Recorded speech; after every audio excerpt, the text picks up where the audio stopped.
dealing with a falsehood, you're faced with two options.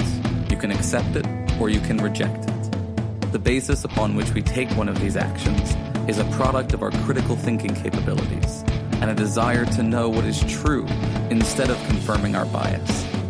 A lie can travel halfway around the world while the truth is still putting on its shoes. On Brainstorm, we choose the hard truths over the comforting lies. Reason, compassion, skepticism. This is the Brainstorm Podcast.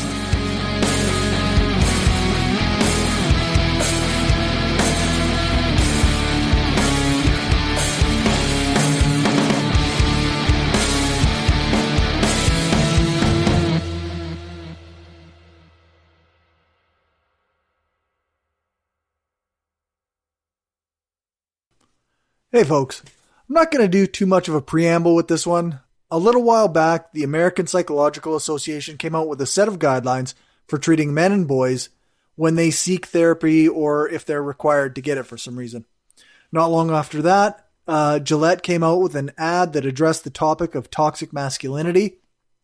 I suppose it's obvious that there are some people who disagreed with the APA and flipped out at the Gillette ad. But I obviously did not. Aaron Rabi and I talk about those criticisms and a bit about toxic masculinity in general.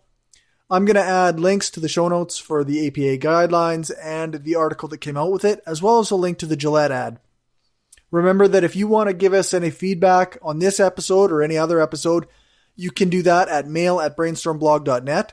If you like what we do on Brainstorm, then share us around. Give us a rating on Apple Podcasts, Stitcher, Podknife, or Podchaser, or you can support us on Patreon at patreon.com/brainstormpodcast.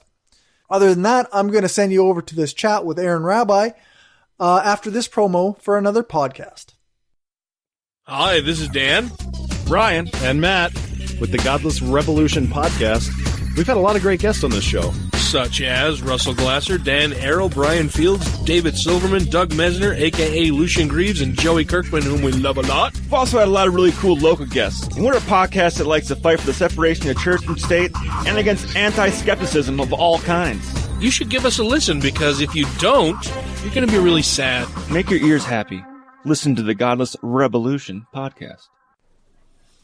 All right, so welcome to the Brainstorm Podcast Skeptic Studio. Today I'm talking to everybody's go-to philosopher SJW, Aaron Rabi. Thanks for joining me. How you doing, man? Not too bad. It's good to be back. It's been a while since our marathon. Yeah, that's right. Should do it more often, I guess. Happy to. Yes, if we can ever get our schedules figured out all the time. Right. Busy people leading busy lives. So little to do, so much time to do it in. Yeah. So I guess we're going to talk about the APA guidelines for men and boys a little bit, and then maybe a little bit about toxic masculinity and this Gillette advertisement. Mm-hmm. So to start off, I mean, I read probably about a third of the guidelines, and I didn't see anything objectionable about it. So I guess maybe we should introduce what they are. Sure. So the APA, or the American Psychological Association, put out guidelines, just like they did a while ago, for how to treat women and issues relating specifically to concerns with women. I think that may have been like even 10 years ago at this point.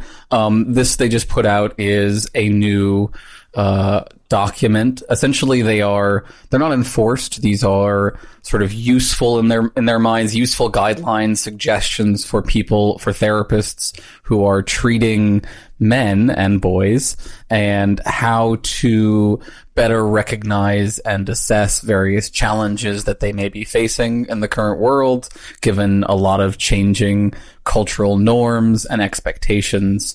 And so it's a set of guidelines. They're pretty, I mean, they kind of read like stereo instructions, let's be honest. Like it is kind of a dry text of sort of citations of a bunch of different things that, we can break down some specifics if you want, but it's mostly just an attempt to try to update people's understanding of what is making men have worse outcomes in a variety of ways. So kind of like almost anything, like if you're going to treat people with these problems, this is maybe some guidelines as to how you would do it. Yep, it's pretty much just that. Doesn't yeah, okay. So yeah, and I mean, like, we'll talk about the criticisms, but I do think that, like, there's a lot of different layers of criticisms, and one of them may just be that from the outset, it's the idea that some people take issue with that there's anything wrong with men, and I don't think that this is not really meant to, well, like, this is complicated, right? So what this sort of stuff gets at is the things that men are having problems with, right? If you want to put it in mean terms, things that are wrong with men, quote unquote. But I don't like that sort of, right. I like to say it in terms of people get habituated to behaving in different ways, and men are getting habituated to behave in certain problematic ways. They are not by nature bad. Men are not by nature bad. Nowhere in any of this does it say that. But they are getting consistently habituated, or have traditionally been consistently habituated into certain often harmful, both to themselves and to others, kinds of behaviors. And the more that we can bring their attention to those things that they were habituated into, the more they can consciously work their way out of them. So, like, yeah, in the broad spectrum, it's not an attack, right? This has been portrayed by a lot of very bad faith actors, in my opinion, as an attack on all of masculinity or all of men or anything like that. And they definitely put in a bit of work, I think, in trying to counteract that view. I think that they could have done more. Like, I do think there is a little bit to be said that they could have better anticipated some of the response that they were going to get. But I do think that they went to some effort to do that. So... Right, they didn't go in completely blind to the fact that men are, in a very real sense, not supposed to acknowledge problems that they face. Right. No, I do think that they were, and I guess it's hard because the guidelines themselves are written for people in the field. So it's not necessarily a text that's meant to convert non-believers. Right. So some of the criticism I saw a lot was, well, why didn't they present all of the teach the controversy kind of, gender is real and essential kind of stuff that they don't include in this very much at all. Right. And I think, while I do understand that people want more of that, I don't think that every paper that addresses issues like this has to be prefaced with that kind of teaching the controversy. And I don't think that the goal here was to convince people of this particular perspective so much as to show how this perspective can be used to help people. Does that make sense? Yeah, for sure. I guess, trying to wrap my head around this idea, like, the teaching the controversy, or like presenting the controversy, to me, like, it was presented very plainly, like, this is what the evidence shows. We accept these statistical truths about men in general, and based on this definition of men or masculinity. And I mean, it was very much like social science saying, hey, systemic racism is a thing. This is like, hey, this is a thing, and this is how you deal with it. Yeah, and so they took stuff like that, and I mean, so again, I'm trying to, like, tease apart the different kinds of criticisms of this. Another one of them that I think I didn't see this. Well, no, I saw this presented in the form of, this is based on biased or ideological research. But, like, one thing that they do in this guideline when they go through their definitions is they present definitions that are effectively controversial, I guess I would say, in the sense that they take for granted views about the difference between gender and sex that these folks would disagree with. So yeah, go ahead. Yeah, like, so where does that leave people who disagree with that? Like, I mean, to me, once a major organization of psychiatrists or psychologists says, hey, gender is this thing and sex is that other thing, don't we just have to like accept that these are the experts in this field and this is how it is? No, I don't think so. I mean, I think we can look for ourselves and see if you can really pry apart these two things conceptually. And I do think you can. And I think what you find is one of them is biological, as we've discovered, right? Sex, there is this sort of biological difference between certain individuals. And I don't think that we do ourselves any favors if we try to deny that part of it. Right. But that there's this other separate thing which we now basically call gender, which is the way that the individual presents themselves and engages with other people in culture. One of the factors that drives gender is, I think, biological sex sometimes, right? Like different sexes are expected to act differently because of certain features that people think they have, whether they have them or they don't. But what we find is that, like, the gender side of things really does seem constructed, right? The more you ask, what are the essential features of a specific gender, the more you don't find anything. And you realize that, like, this is just a construct that we've made up that may have some functionality for some individuals. It may be valuable for people living a rich life. Like, if it really matters to you to present as masculine, maybe that's a part of a life of flourishing for you, but it's not like you have to do these particular things if you're XY chromosome, you have to do these particular things if you're YY, you know, like it doesn't transfer that kind of way. And I think there's enough evidence that I think even non-experts in the field can reasonably see the value of distinguishing between these concepts. Yeah, I mean, even as far back as, say, 10 years ago or so, I was at a point once where I was like, because I relate all this stuff back to my personal life, the way I think most people do. I was asking the question, well, what does it mean to be a man? Like, what does that even mean? Right. And then people throw out all these things, and you got to say, like, at some point, like, well, how do you decide that? Where did that come from? I don't know.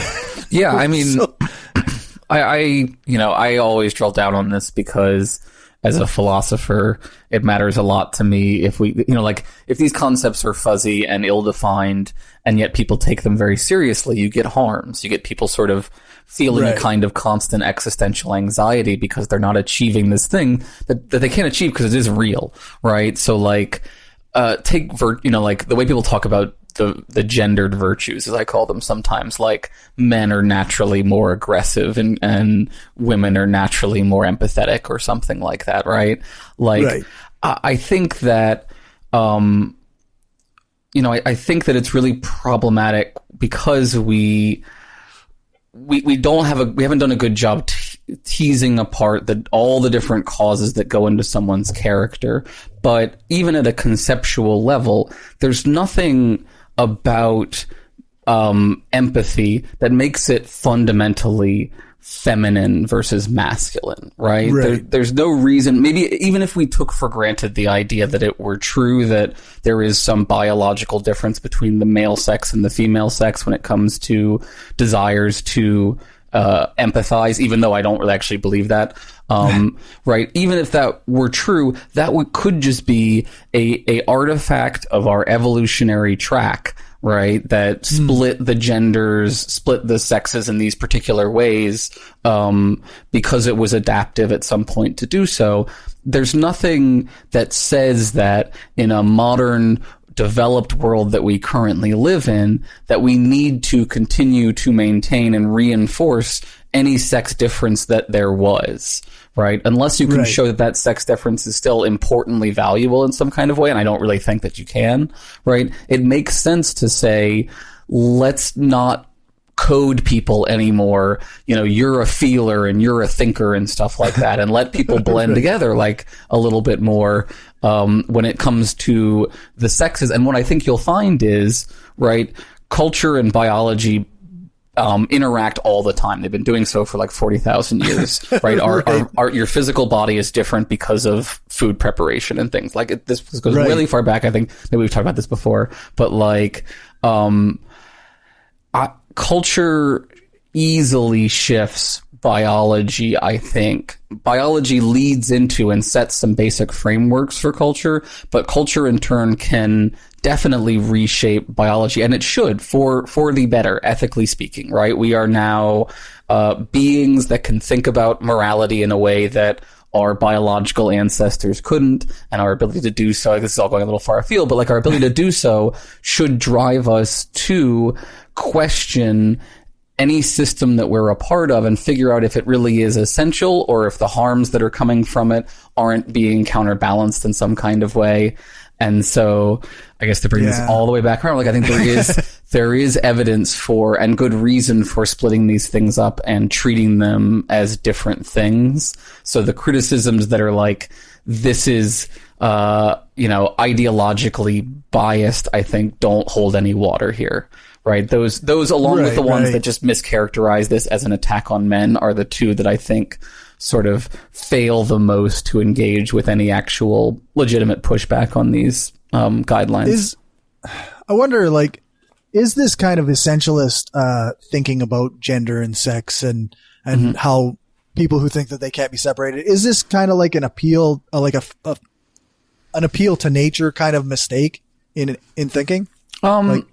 Well, it depends, because you have to find out first if they mean it in a descriptive way or a prescriptive way. Right. Yeah, so half of them think biology really can't be changed that much. And so if you try to do it, you just cause harm. So that's sort of the descriptive model. Whereas the prescriptive would say you ought not to change the nature of men or masculinity in this kind of way.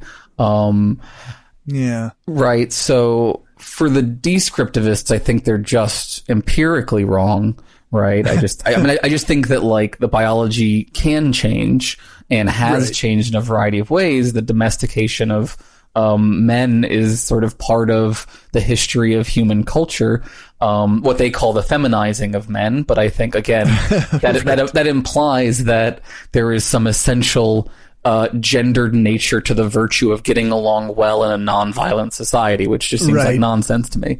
But then the I was thinking about that this morning, actually. Oh yeah, like because when I went to the gym this morning, and people are using various equipment, and often you'll get like people using equipment that other people were already using because they walked away to get water or whatever, and I have in the past been confronted by people, and my instinct is always to be like, "Oh, geez, sorry, I didn't mean to use your equipment or what you were using."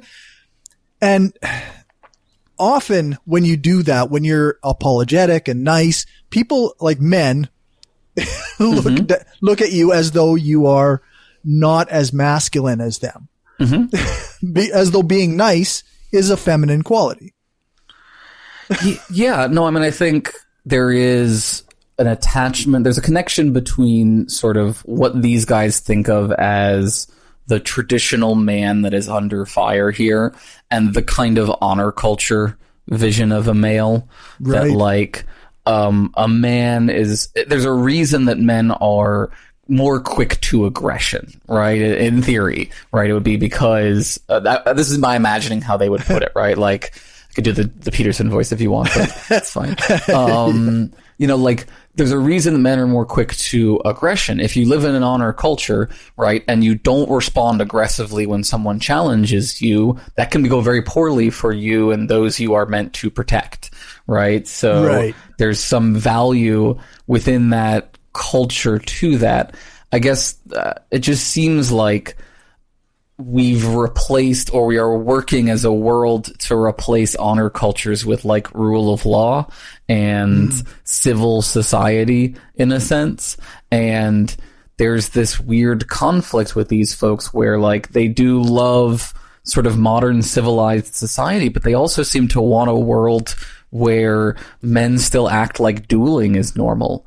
Like there's this weird tension of like, what exactly do you want men to be at this point? Like, where do you think the feminizing really went too far?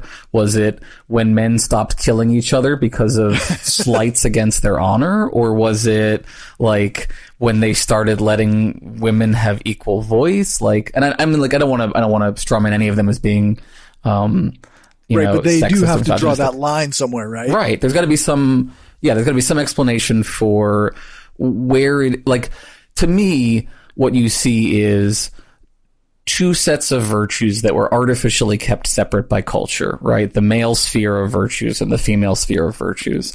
And in the modern age, those spheres are recombining, right? The equality movements have led us to realize that, like, people can do all of these things, and a fully fledged person should do all of these things, right?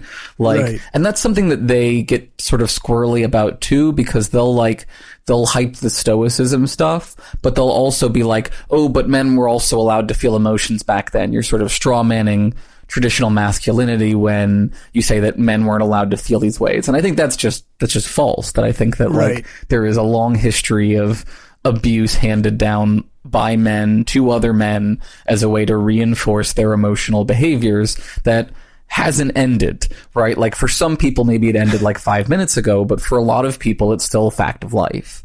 Yeah. So that's the sort of stuff I think that, like, the guidelines correctly highlight as things that we need to work on.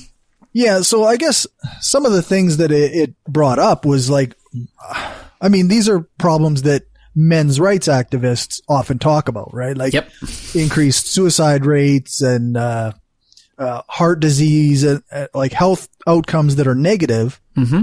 Risk of being the target of violent crime. Right. So what is their objection to that aspect of it? Or do they actually look at that and go, oh, yeah, okay, well, they're addressing things we talk about? I think they would take issue with the explanation of why those results are happening, right? So usually the response I get is those negative statistics are not because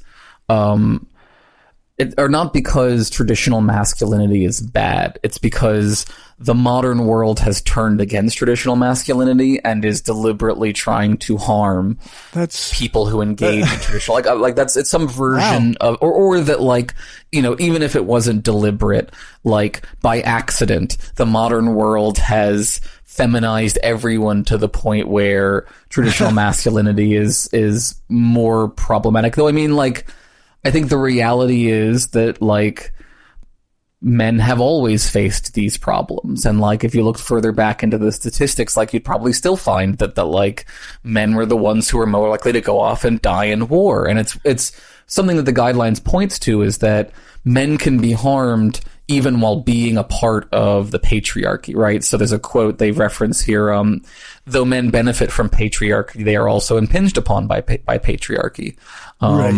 Because, you know, in like creepy sorts of ways. Like, if you think about things like how culture, it glorifies and, you know, makes sacred the female body, often in really problematic, creepy ways, right? Whereas it views male bodies often as disposable. So, I mean, and again, you can go back on the other side of that and talk about, like, the way that abortion is looked at. So none of this is just hard and fast absolutes. Right. It's like, you can't expect, like, rigid rules about some of this stuff, right? Right. It's more about picking up on different patterns, you know, noticing reoccurring themes. So they talk in, there's a good intro thing that they posted before the guidelines that I wish they'd included formally in the guidelines, because it does address a lot of the things that people complained about. And I don't know why they included it as a separate preface, but rather than as part of the guidelines. But so, for example, they comment in here about the intersectionality of, certain harmful tropes with men and being black, and how you get what they call John Henryism. Which I was actually, I've never heard that term before I read it in this paper. I guess, I don't know. I didn't look into it that much. Like, where does that come from? I've heard it before, I think, on like Code Switch or something, where they talk about sort of the expectation of all of the expectations that get put on black men in particular create the need for this kind of perfect person who never gets angry and is sort of super perfectly reliable and nice all the time and never shows any negative emotions and is sort of a beacon of good black, how do they say? Let's see, a high effort method of coping that involves striving hard in the face of prolonged stress and discrimination. This has been linked with hypertension. So, that's the kind of intersectionality stuff that I think is useful, that it seems to me like it's valuable to talk and, to get into the fine grains of how different identities create specific kinds of problems.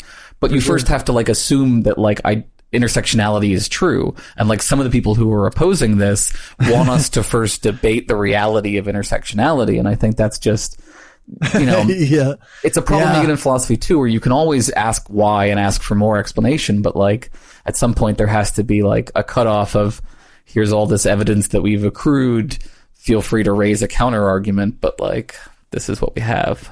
Yeah, that is something that I did see in this that raised a red flag for me, was not for my beliefs or whatever, but that other people would cling on to, was this idea of different identities and how, if you say that African American men experience things in a different way, then you're lumping all African American men together in this thing, and the anti-identity politics people it would be an easy target for them. Which is ironic, because what we would say is we're talking statistical outcome probabilities. We're not talking, all people 100% of the time. Just like they like to say when they talk about, differences between the genders, they're not saying no man can be empathetic or no woman can be aggressive, just that there's a slight difference in the norm median spread of these kinds of personality traits across individuals. So, it's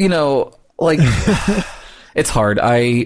One other concern that I did have with at least one other that I had with the guidelines, that, I do think it's hard when you have these folks making these really outlandish attacks, because it detracts from being able to have a conversation about how maybe these could have been better, right? What could have been helpful here. And I mean, one thing that occurred to me reading it is a critique that I've seen of psychology in general, which is that it tends to focus on the abnormal or the negative. And so it tends to focus primarily on disorders, for example, and doesn't spend as much time painting a clear picture of what positive mental health is like. This is something the Gestaltists are really big on, and they tried to create their own versions of positive mental health that I think would be really useful here, that we should be talking about identity flexibility, I think, right? The ability to reorient your sense of identity as you mature as an individual, so that you don't feel like, if I give up this sense of stoic indifference, that I won't be me, or the best me that I could be anymore, I guess. So I do think that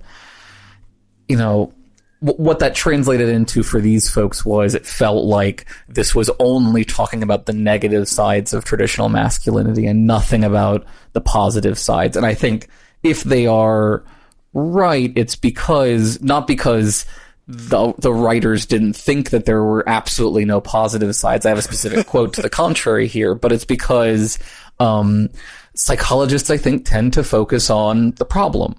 Right? And not quite enough on what not having a problem might look like. Right. Yeah, I guess that makes sense for the field itself too, though, doesn't it? They're assessing issues and trying to find ways to treat those issues. It's medicine doesn't study healthy people that much. Right. Though you want more of that, right? And maybe it ends up falling to the philosophers to talk about, well, what is a good life, and everyone else can work on what is a bad life. And how to get to that good life. Right. But there was a whole section in the intro article that wasn't in the guidelines, that I wish had just been straight in the guidelines, called Supporting the Positive, where they open with saying, it's also important to encourage pro-social aspects of masculinity, says McDermott. In certain circumstances, traits like stoicism and self-sacrifice can be absolutely crucial, he says. But the same tough demeanor that might save a soldier's life in a war zone can destroy it at home with a romantic partner or child. Right. A little more of that would have probably gone a long way here, and I know that that's maybe a small quibble, but like the more times in the guidelines where they could have said, here's how you talk about this as a positive masculine trait, could have maybe helped. Again, I'm anxious about that because I don't like virtue. I don't like gendering any of the virtues ever, right? I just think that it's wrong to talk about it like, but for some people need that, right? And so they want to see this virtue attached to this concept of gender that still matters to them, even though I don't understand it, right? And so for them, throw them a bone and say like, show them The Rock, show them, positive. Terry Crews. Terry Crews, exactly, right? Positive and yet uncontrovertibly masculine role models, right? Yeah, for them. For sure. That's something that I've been trying to put out there a little bit, is that idea of, okay, well, here's some positive role models. Here's some decent men that don't fall into these awful behaviors that that many men seem to do. Yeah. And so, I guess one other point of criticism that I've gotten from some folks is they just don't, I don't want to say they're being disingenuous, and I don't want to just assume that they have these problems but aren't aware of them. Maybe there are parts of the world or individuals who are, who young men are growing up now with not as much of the programming as I feel like I got in my life, and maybe you can say whether you got or not, but like, and so this I probably got it more than most. This carries over, I think, a little bit into the Gillette ad thing too, where it's like, I think they feel like this is a straw man or an overly dark view of masculine behavior because they personally, and maybe their cohort of male friends, are not in their minds acting like this or experiencing these things personally nearly as much. And so that could be another point at which there might be some legitimate disagreement in the sense that like you and this person might experience reading this material differently because they're coming from a different mindset than you are. Right. I think that in that situation, right, the ultimate synthesis is this is still very clearly a problem for some people. It's good if it's getting better in some places, but like merely not having experienced this yourself doesn't mean that this isn't important and like something that's a big issue in the world right now. Something like maybe I'm not being charitable enough when I think of it, because when I've seen people arguing against these kind of toxic male behaviors and attitudes, it's often in my, how do I word this? I feel like a lot of times it's the same coding, the same training that got us to those toxic places has also kind of taught us to be blind to those things and to just accept like this way that men treat other men shitty and don't support each other is normal. That's how it's supposed to be. So yeah, well, rather than, where your viewpoint seems a bit more charitable, where like maybe they just experienced it in a different way and so they don't see it because of that. Right. So one of the parts of the traditional masculine model that has made it hard to budge, as it were, is that it does, in various parts, downplay introspection. Right. It's not the role of a man to do that kind of introspecting and right. Like, I mean, and again, there are versions of that in various places. I'm not saying that there is no traditional masculine culture that in no way engage. Like, you can look at the samurai, right? Like, they engage in introspection. I'm not saying this is 100%.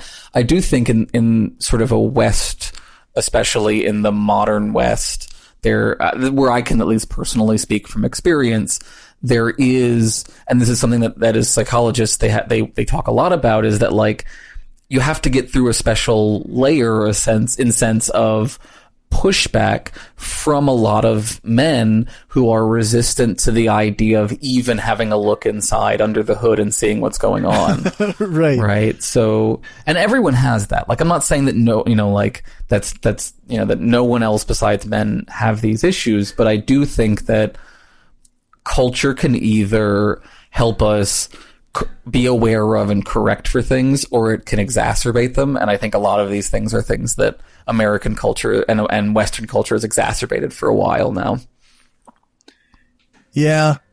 I guess it's kind of off topic, a little, or like off of the exact paper, but about a week and a half ago, I had a conversation about bullying. Mm-hmm.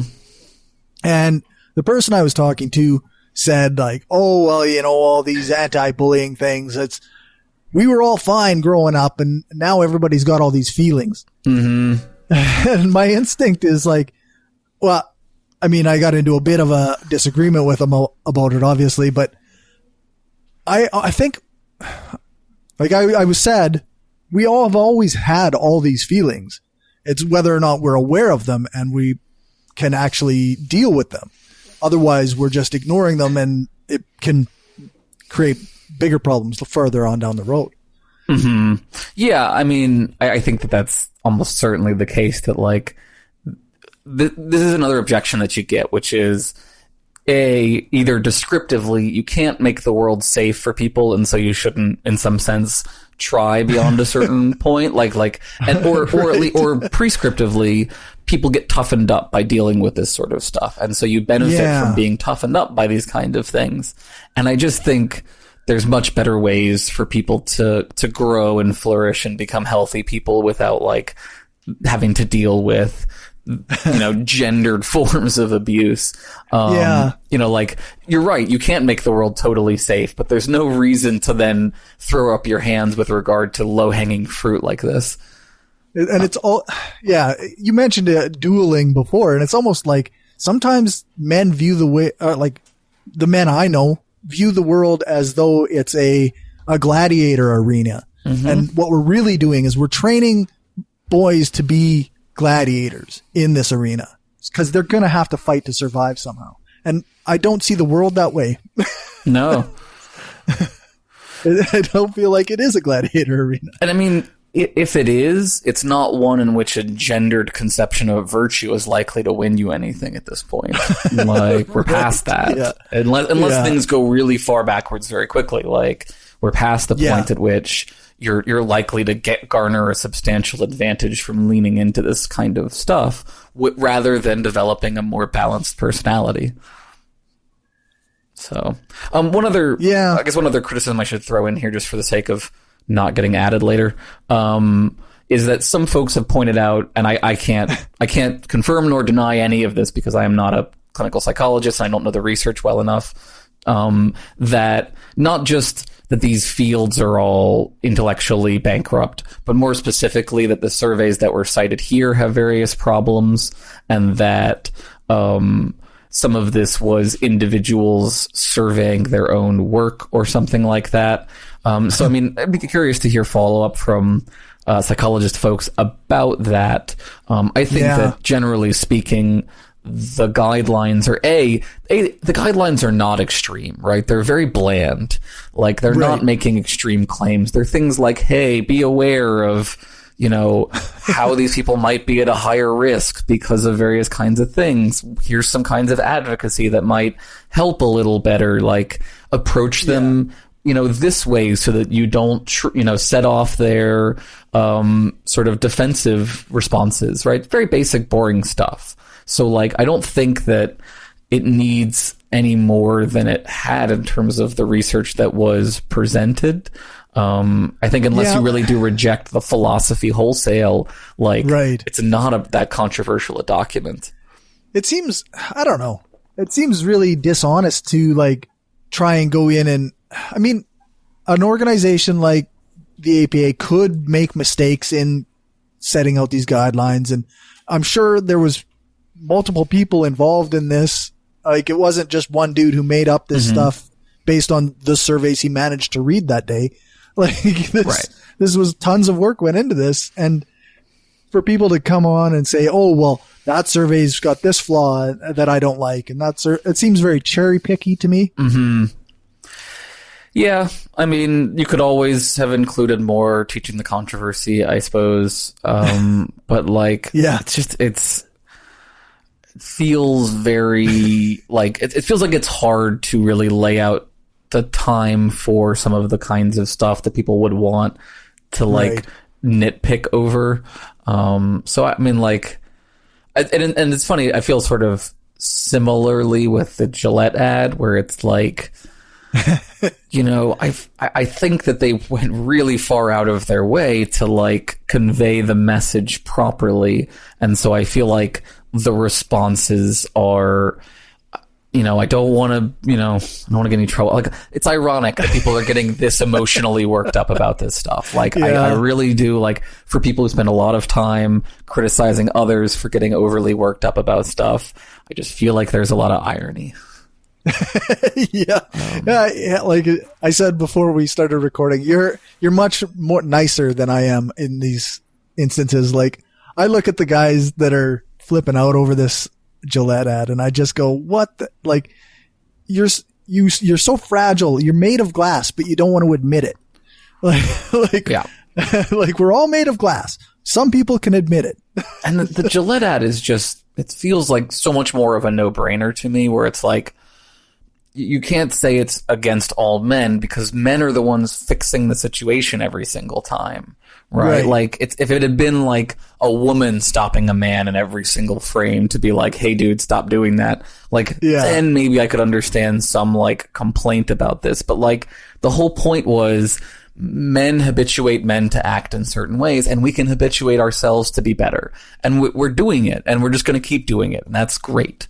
And like, I don't know how that felt like a huge attack to some people. I mean, I guess, you know, I really do have a hard time understanding how you could listen to that or watch that ad and think that the point was to use lazy stereotypes to bash men. Like, it was clearly meant to criticize the stereotypes that men have to suffer under. Yeah, that's right. It's and to point out that we don't have to fit into those stereotypes. Right. Like, it's an inversion of the tropes. And you can get into a debate. I love these debates about, like, do inversions of the tropes in turn, you know, influence those tropes, or do they promote, like, is it a problem where you give a platform to that trope, and so that trope spreads even though you are specifically calling it out? But I think we can't make any progress until we address the problem. And if the complaint is merely even addressing the problem causes more of the problem, then then what do we do? It's a good question. Yeah, it does strike me as similar to the idea of satire. Right. Often, like, I didn't want to say it because all the philosophers in space people, they're going to come for me now. I suppose. Yeah, but like Stephen Colbert, right? Like, a lot of people wonder if he really had a positive or a negative impact based on, like, he had a lot of conservative supporters, right? Well, or fans. He had I don't know, a lot. He had some conservatives who seemed to like him. And not think that it was making fun of them. Yeah, that's right. And not think that it was like making fun of them. So in a way, it's similar. Like, often does the media we put out, what impact does it actually have? Yeah, the example that comes to mind for me was I think it was when Seth MacFarlane hosted the Oscars. Is that, I think that's right. And he did an opening shtick about sexism in Hollywood. Okay. But it kind of felt just like a bunch of boob jokes. And it was it felt like you weren't doing the work to invert the tropes properly. So, I mean, I think this is all about, you can't just say the mere presence of a trope, right? Or the mere reference of a trope, as we would say, is proof of, or cause of harm. It's the way that whether the trope gets effectively inverted or not, I think, is the important part, and whether the person puts in the work to show the trope in the right context. And I feel like Gillette did a pretty good job with that for the most part. So I thought, you know, but I guess I'm the kind of guy that they're targeting with that as an ad, right? Yeah. Well, I mean, let's be clear. They were targeting probably, I mean, I don't know if this contradicts my other argument, but I do think one of my friends who's works in capitalist hell, helping people with advertising, just was laughing and laughing about the Gillette thing. And she's just like, Gillette just won a Super Bowl worth of advertising for free. That's right. So like every person who attacked the ad probably helped them as much as the people who were supporting the ad. And also basically that like, it's likely that Gillette made some sort of mathematical calculation at some point that they would garner more interest within purchasers who have higher incomes than they would lose amongst purchasers who tend to have lower incomes. So like there's a purely mathematical capitalism doesn't care about you side to this. Right, yeah. But I also think the artists themselves were really trying to make a valuable point and did a pretty good job doing so. Like I think that if they had wanted to make rage bait, they could have made more effective rage bait. Like I felt like this was tame, and that's why it was more effective that people overreacted to it. Right. I guess would be the way I would say it. But it does point to, and that plus the APA stuff and Peterson's rise to popularity and everything points to a common concern that I do have about what men are facing today and how they are dealing with it.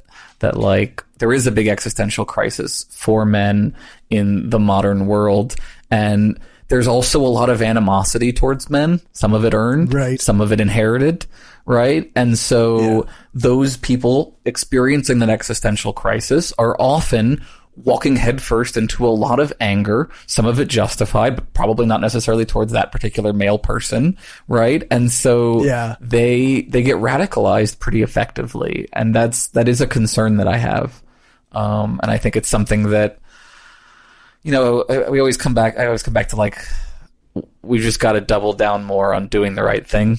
And it's just like, you've got to be nicer. You've got to, but it's so hard. You've got to help them along more, like for your sake and theirs. And I don't mean this condescendingly. I mean this lovingly. Like, I've had people who've confronted me on things that I sucked at when it came to these particular issues. I've had to come around to recognizing how pervasive the problem is in a variety of mediums. And it's hard. And we have to be sympathetic to people on that journey, even if it feels like we're always encountering another person right at the beginning of that journey every single day. Yeah, I mean, that's kind of been the thing with atheism and skepticism and trying to promote critical thinking and trying to you're always in a constant an anti-racism and anti-sexism. You're always starting over. It never feels like you actually make any progress. Even if you do make progress with that one person or present an argument that convinces one person, then you might never talk to that person again. Yeah. I guess as an educator, I'm sort of used to the Sisyphean nature of education, that it's always, you're always back to the next rock and the next hill. I mean, I do think that one other thing I want to reiterate here while I'm, proselytizing for people to double down on being nice and dealing with this is, I do think what's good about the Gillette is that it emphasizes that it should be the role of men to help other men with this. That it is not the role of women to have to go to excessive lengths to educate individuals on this. That it's better, it works better if it comes from other men, I think. And it's because we have not been the ones, for the most part, suffering under this stuff all of this time, right? We have more psychological resources in a sense, right? It doesn't surprise me that the women on Twitter who get harassed 20 times a day respond to totally new people with 1 second worth of patience. I get that. For sure. And I have a hard time calling them out, even though I do want them to do the same thing that I'm suggesting that we should do. To me, it's a supererogatory action for everybody else except men, I guess is what I would say, right? And for men, it's obligatory. Everyone else can do it, and that's great, and we appreciate it. But for us, it should be our job. Right. Yeah.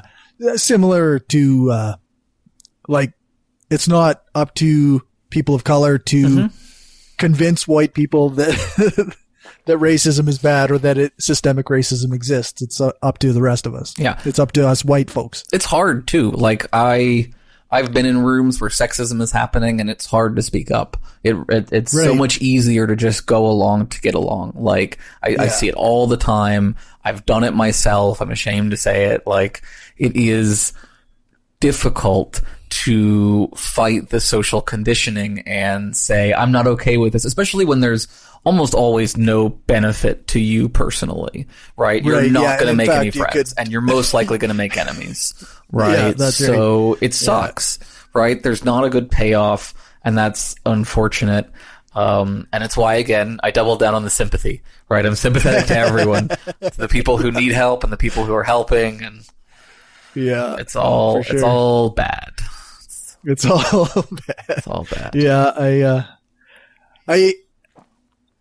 I guess I'm used to being around men who express sexism or toxic behaviors a lot of the time. Mm-hmm. It's just sometimes I mean, I don't want to present myself as any kind of like victim or whatever, but it does seem sometimes like you're every day, even with the same person, you're saying the same things. Sure. So, yeah. Yeah. I don't know. Yeah. No, I mean, like, I don't know if it's a fixable problem. I know that we're obligated to continue to work on it. We have to keep trying. Yeah. But I don't have any, silver bullets or anything. I'm not holding out on anybody here. All I do know is that, man. Like, give me the answer. No, I mean, the answer is we need to stop with the people who are just poisoning the well by suggesting that, like, the people making these ads or the people making the APA guidelines hate men and, like, want to see men, shackled under the yoke of femininity or some nonsense. Like, because that doesn't help at all. Obviously false, right? Right. No, and it doesn't allow for any room for the men who are struggling to legitimately struggle. I really feel like when you look at a lot of the stuff that gets put before men in these men's rights groups and from Peterson and stuff, that it tells them that they should stop struggling with their problems to begin with, in the sense that, like, they should externalize the locus of the problems, the causes of it, and, like, that if there are internal problems, it is the struggle itself that is the internal problem that has to kind of be put down, right? That like, feminism poisons men by planting that seed of doubt in them, and it has to be removed before the man can really be the full masculine self that he needs to be. Right. Yeah. So, I mean, there is that kind of, sort of, cult style method of sort of squashing the very impetus to have these internal doubts about this whole thing, that it's a big problem.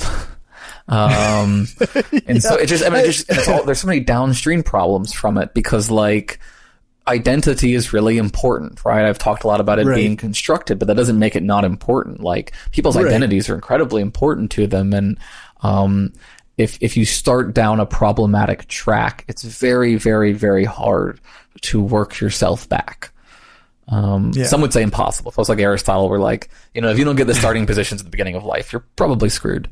So I don't think that's right. No, I don't go that far. But it is very hard, like, because so much of our sense of self can get very defensive, and so that's why I think you see so much defensive response to all of this stuff. Seeing it as an attack is because for a lot of these guys, it feels like, it is an attack on their very nature.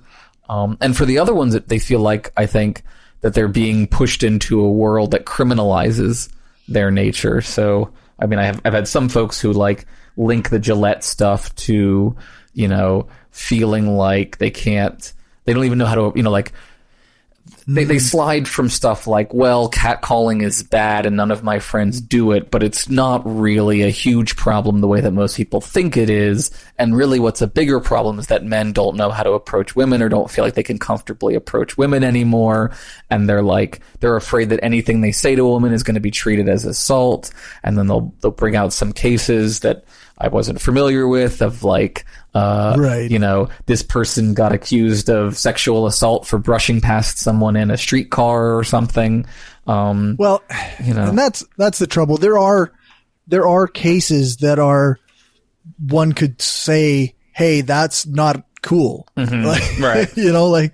But I faced this like when I was first getting into social justice stuff, then learning about that is like, there's always that example, or of the person who was bad, or the black person who beat up a white guy because he was white, or there's always those individual cases. Mm-hmm. And it just seems like, again, it seems very cherry picky, and I don't know. I guess you can't dismiss it without actually addressing it, but yeah, it's hard. I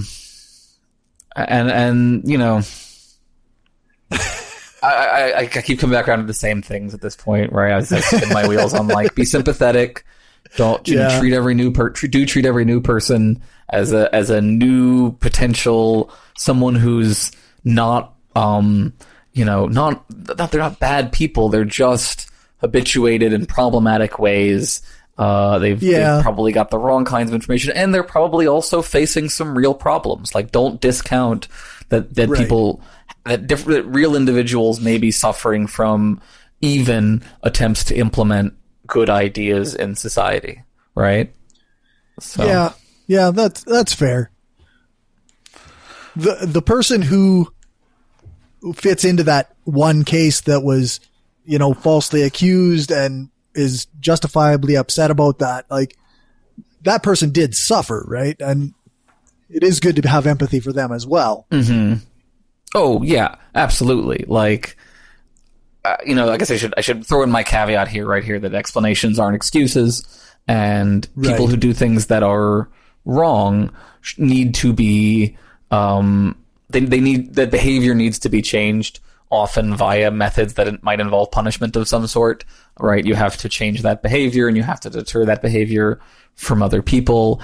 And, you should absolutely understand the situation for the victim, and go out of your way to make sure that individual or survivor has what they need in order to feel safe and comfortable, and to have less individuals experience things like that in the world, right? And I do think that the way we do that effectively, though, is like, this is, you mentioned race earlier, and this is another sort of overlap, right? When liberals especially talk about how to approach things like crime in predominantly black communities, right? There's a shift away from, focusing on the individuals and the bad thing they did, and towards the systemic factors that led towards that kind of behavior, the sense of hopelessness. And what you see is it's the same stuff, right? It's a sense of disempowerment and hopelessness, and a feeling of lack of options that leads to lashing out, often amongst men, right? And so, if we can have that kind of sympathy and understanding for the characters in The Wire, right, we have to learn to have it for the characters in the MRA version of The Wire, too. Oh, gee. That sounds so awful. I mean, I probably offended as many people as possible by putting it that way, which I hope gets the point across. But yeah, no, that's right. What you're saying makes sense. It's just... Speaking the truth in the most disturbing ways possible. Yeah, no kidding. Yeah. But that doesn't mean that also that like people can't express anger either, right? I should also add that other caveat that attaches to the concern for the empathy of the survivors, right? You also need people to be allowed to get angry. And like there's a common tool of the patriarchy that especially the anger of non-white men in all their various forms have been sort of suppressed or treated as not acceptable within the discourse. And that is a problematic tool that I see pulled out time and again. And so I think, if I were talking to the people on the other side, right? If I were talking to the folks, especially the ones who are feeling uncomfortable, but they've not got full anti-feminist or something like that, but they're like, they're sympathetic, right? They're leaning in some kind of way, and they have an interaction with someone who sort of blasts them out of the gate, right? Like, I think, what they need to do, their version of us having sympathy for the MRA version of The Wire, is they need to have sympathy for that individual, recognizing that they most likely have already had this conversation multiple times today, right? That they've already had a bunch of people say a bunch of horrible shit to them already today, or in the recent past, and that this behavior is likely something that they got pushed into, much like that person might currently be feeling like they are being pushed in certain directions as well. So I think, giving generous reads even when people come at you in problematic ways should be the goal of anyone who actually wants to understand the other side of this. Right. Yeah. Yeah. It's a lot. I know. I was trying to wrap my head around all that. Yeah. I guess part of it almost seems like we all have to be sympathetic to everybody. Mm-hmm. like you can't, even when they're not behaving the best ways. I mean, how did you end up as not one of those kind of men? Yeah, by patience from people that I dealt with. Right. That I talked to. The luck of patience from people. That's right. So. Yeah. Just interacted with the right people and. So you got to be the luck you want to see in the world. Yeah. It's hard though. I mean, I'm not saying any of this is easy. I'm not saying any of it's going to solve anything forever perfectly, or maybe even in a large amount, or maybe even in our lifetimes. Who knows? Right. I'm just this just seems to me to be the starting point that I like to work from. And then from there, it's a lot of pushing rocks up hills. But sometimes, the other person helps you when you both push the rock up a hill. It's not always got to be, they're not always the rock, right? Yeah, sometimes you're the rock. Sometimes it's good to remember that you are the one that's actually in the way of progress in this particular moment. Yeah. So something that, we'll wrap this portion of the discussion up here right away, but I wanted to say, okay, how do we know the difference between, say, a person that is just asking questions for real and a person that is intentionally being the rock that won't go up the hill? Right. So how do you distinguish sea lions from not sea lions? Yeah. It's hard. And really the only answer, it's like doing a void conf test for a replicant, right? It's a lot of questions. You gotta work on it. There's no, you're not going to figure it out in the first 3 seconds or something like that. Right. So it comes down to whether the questions, at some point shift from genuine to leading to mostly rhetorical speeches with a question thrown on the end. Right, that's usually a dead giveaway. Yeah, that one's a good one. If someone is really genuinely interested, you can figure it out pretty quickly, right?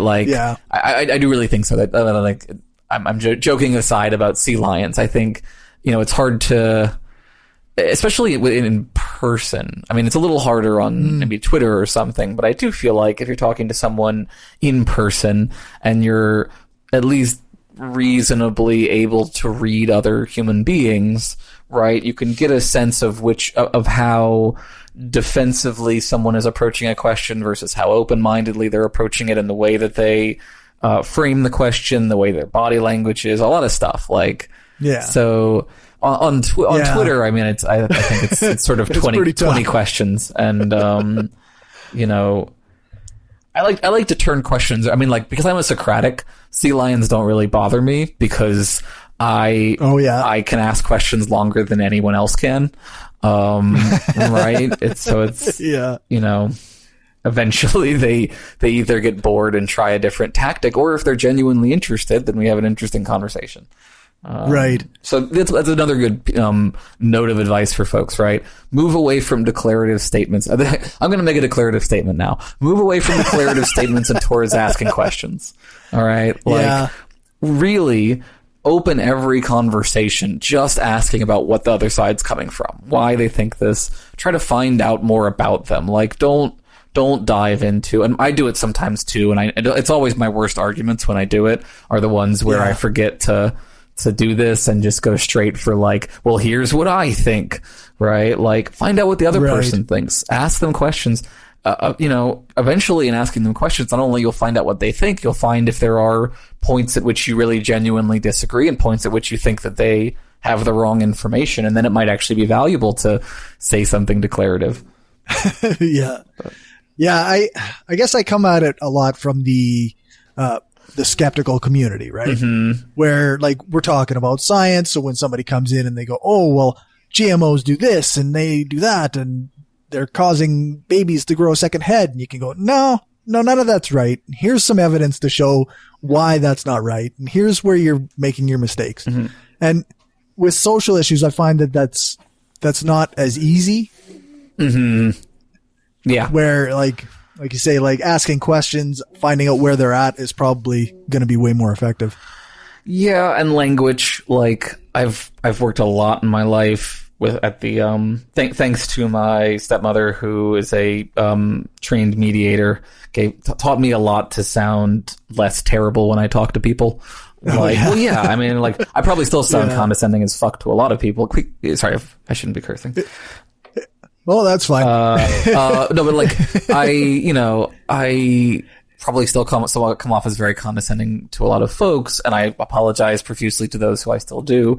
But it is really something where I've worked a lot on, you know, just how you frame a statement, right? In my opinion, this is my impression. It seems to me that kind of stuff versus this is the way it is, like, hits people differently. And that might seem like mealy-mouthed kind of stuff, but I think if you do it in earnest, right, if you don't do it in a patronizing kind of way, but if you really do it with the intent of conveying that while you do hold a belief, you are open to alternatives, but this is how it really does genuinely appear to you, I think that does affect how people hear it.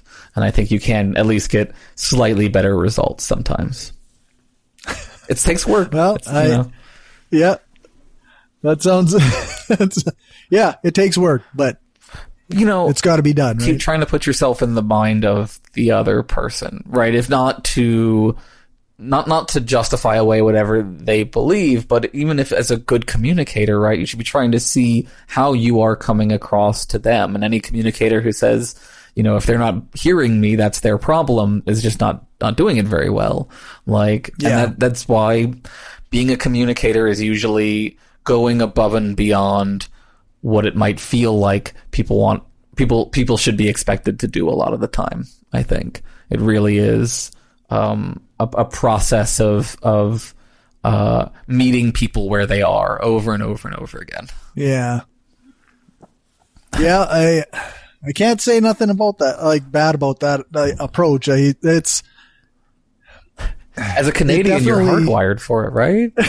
I assume. I wanted to make a joke earlier in the gym thing about that. Like, you're an entirely baited male culture at this point anyway, right? Like, you and the British people, the reason you don't understand any of these problems is because you've already completely bitten down on that feminist blue pill. Yeah, that's right. I don't actually believe that. I'm sure there are many Canadians that can beat me up. Yeah. But they wouldn't. That's because they're already, right, they're whipped. Exactly. Yeah. Thank you. That's right. Yeah, for sure. All right. Well, this is a good place to end this portion. Mm-hmm. Great. Have a good one, All right, man. I'll catch you later. I will let you know when this is out. All right. Thanks very much. If you like what we're doing and want to help us keep the lights on, go become a patron at patreon.com/brainstorm podcast. You can hear the bonus half hour that we record every episode and get a shout out when you support the show. Become a patron for just $1 an episode at patreon.com/brainstorm podcast. Or you can support the show by ordering a t-shirt, mug or other gear from our store at caffeepress.ca/brainstorm podcast gear. If you can't afford to become a patron or buy gear, then why not give us a rating or write a review on iTunes or Stitcher? Every rating makes it easier for people to find us. Thanks for your support.